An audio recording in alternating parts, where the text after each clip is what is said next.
May adlaw mga silingan. Ana ako karon diri sa munisipyo sa Naawan, Misamis Oriental.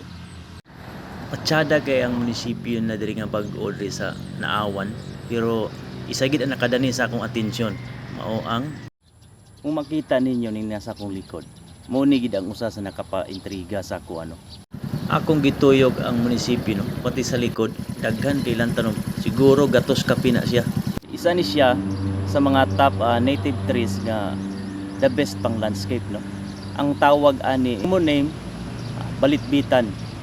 So ang iyang scientific name ani is Sinomitra ramiflora. Native ni siya sa Pilipinas no. Naturally mitubo ni siya sa Pilipinas, naturally grown. Tapos makita po nato ni siya somewhere in India, tropical Asia, Australia o sa New Guinea. Siguro di lang tungod sa passion nako sa mga native trees no. Siguro appeal na pud siguro ni sa ilaang cultural attachment as a Filipino. Maong di gid matugad ang akong kalipay no.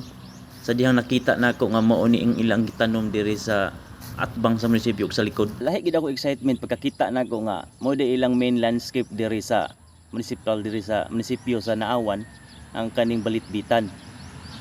Kay makita ninyo ang pinaka ang fresh gid niya no, pinakaudlot gid niya, ang color is pink no. Dayon kadugayan mahimo na siya og puti-puti no. Now na siya nag pink. Pinkish man na siya diha.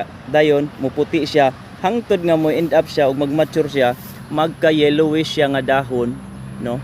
Before dayon siya mo green. Then mamulak pud ni siya. Ang iyang bulak ani yellowish gihapon.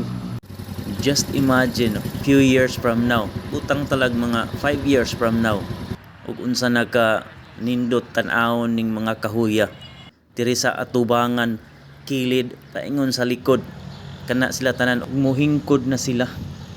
Insa man ang nagpalikod para mao ni ang itanom diani sa munisipyo diri sa Naawan no. Shout out no. Salamat kayo no. Nga imog yung gipili ang ato ang native trees no, ang balitbitan.